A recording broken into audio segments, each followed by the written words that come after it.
Assalamualaikum warahmatullahi wabarakatuh. Di sini saya akan memberikan tugas hasil review buku Komunikasi Bisnis dan Negosiasi pada bab 3 yaitu media komunikasi.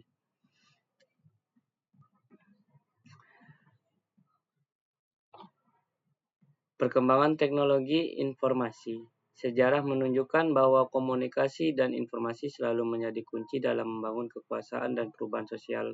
Kini teknologi informasi baru seperti aplikasi transportasi online dan aplikasi keuangan mengguncangkan otoritas tradisional seperti pemerintah, menunjukkan bagaimana kewenangan dan kekuasaan sedang dinegosiasikan ulang melalui media baru.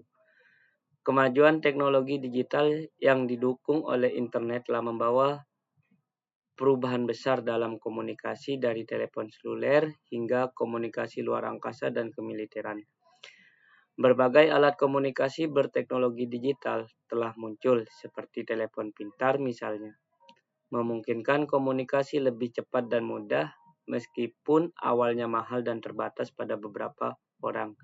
Dengan internet, telepon pintar telah menjadi alat yang sangat umum, memungkinkan komunikasi tanpa batas, waktu, dan jarak.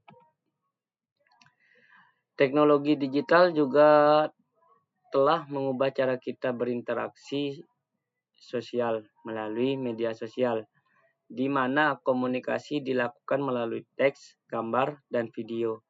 Pengaruh besar dari teknologi media terhadap masyarakat menciptakan pilihan yang lebih luas dalam penggunaan dan penerimaan sebuah informasi. Informasi dapat diakses secara global, memungkinkan diskusi dan aktivitas yang luas di kalangan masyarakat. Lanjut, definisi media komunikasi. Media komunikasi didefinisikan sebagai alat atau sarana yang digunakan komunikator untuk menyampaikan informasi kepada publik. Media komunikasi dibagi menjadi 4 macam, yaitu yang pertama media antar pribadi, kedua media kelompok, ketiga media publik, dan yang terakhir keempat media massa. Pertama, media antar pribadi, yaitu komunikasi antar individu atau perorangan yang dapat dilakukan secara tatap muka, surat, email, telepon, dan lainnya. Kedua, media kelompok, yaitu komunikasi antar beberapa orang yang biasanya lebih dari 15 orang, misalnya rapat, konversi, dan seminar. Ketiga, yaitu media publik, yaitu kemungkinan skala besar yang biasanya lebih dari 200 orang, semisal seperti rapat akbar. Keempat, yaitu media massa. Sebuah komunikasi yang terjadi apabila antar komunikator dan audiens ataupun publik tersebar di berbagai daerah dan biasanya menggunakan sebuah alat komunikasi mekanis seperti surat kabar, radio, televisi, dan lainnya. Di sini ada 3 poin dari media sosial, yaitu pertama, media sosial. Media didefinisikan sebagai alat komunikasi yang bisa berupa suara, cetak, virtual, dan lain-lain. Media sosial adalah alat untuk berkomunikasi dan berkolaborasi, menghasilkan konten oleh pengguna, serta membagikan informasi secara luas. Media ini mencangkup berbagai platform seperti jaringan sosial, blog, microblogging, media berbagi, penanda sosial, dan wiki. Kedua, karakteristik dari media sosial. Yang pertama, jaringan, terus informasi, arsip, interaksi, simulasi sosial, konten oleh pengguna, dan yang terakhir penyebaran. Jaringan sosial menghubungkan pengguna dalam komunitas atau masyarakat cyber. Lanjut, informasi diproduksi, dibagi, di komunikasi sebagai komoditas utama. 3. Arsip, yaitu penyimpanan dan akses informasi oleh pengguna. 4. Interaksi terjadi tanpa harus bertatap muka. 5. Simulasi sosial, realitas semu menggantikan kesadaran akan yang nyata.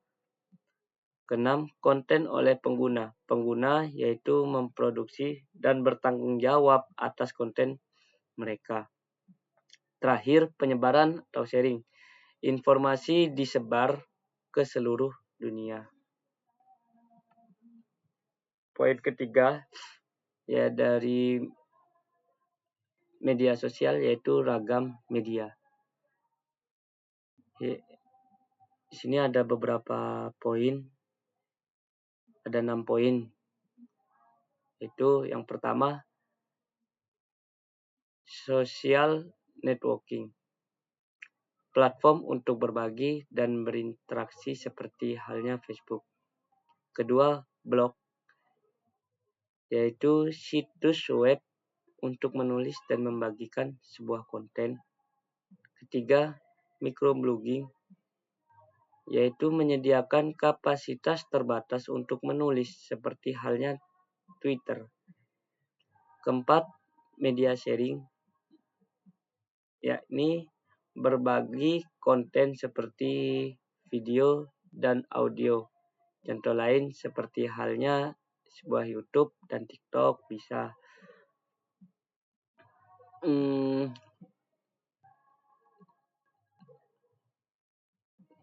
Poin kelima yaitu social bookmarking, yaitu pengorganisasian dan pencarian informasi online.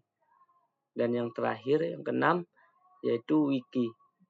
Konten yang dihasilkan secara kolaboratif seperti halnya Wikipedia.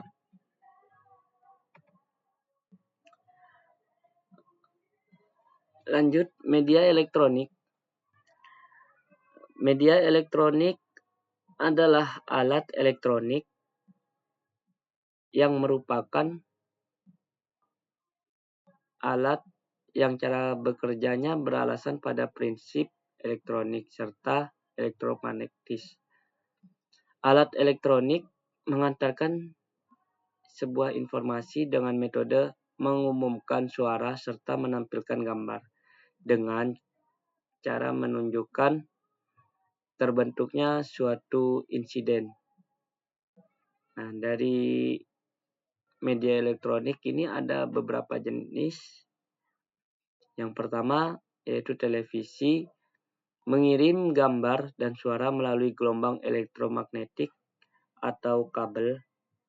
Yang kedua yaitu radio, mengirim sinyal melalui modulasi dan radiasi elektromagnetik. Untuk output dari dua jenis media tersebut, yang pertama yaitu dari televisi, menyediakan visual dan audio memungkinkan penglihatan jauh. Selanjutnya radio, yaitu mengirim sinyal suara melalui gelombang elektromagnetik. Media sosial, media visual adalah alat atau media nyata merupakan barang yang nampak dan terlihat oleh kasat mata. Di sini ada 3 poin penting dari media visual. Yang pertama yaitu media nyata, model, alat grafis. Media nyata seperti barang nyata yang dapat diamati langsung. Seperti contoh device, laptop ataupun HP, barang nyata yang dapat diamati langsung.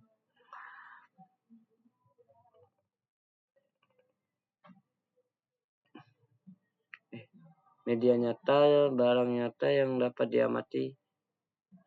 diamati langsung, model, replika 3 dimensi dari objek nyata, alat grafis. Guna dari alat grafis ini merupakan untuk menarik atensi alat visual yang menuangkan informasi lewat simbol-simbol visual. Tipe-tipe dari alat grafis merupakan gambar, coretan, bagan atau desain, denah atau cat, dan yang terakhir diagram. Selanjutnya, persepsi, kognisi, dan emosi komunikasi.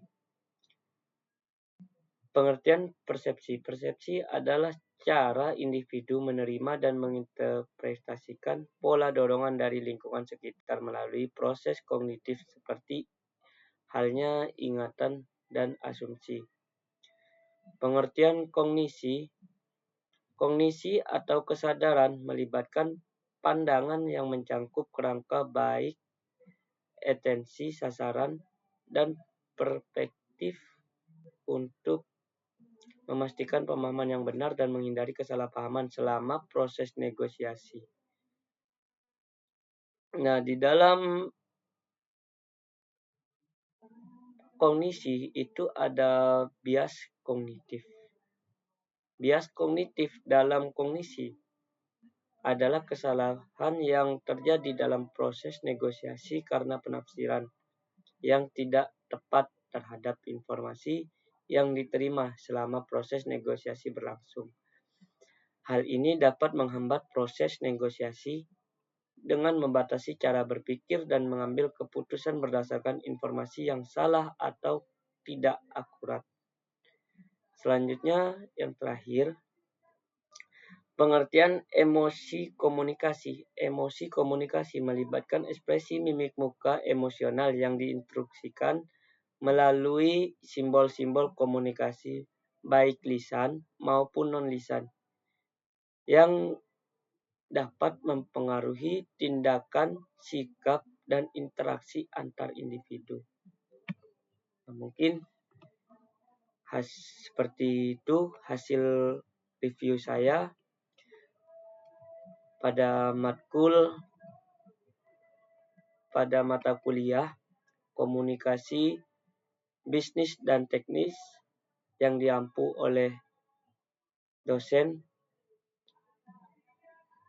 Sri Dina Pohan, Eskom, Mkom.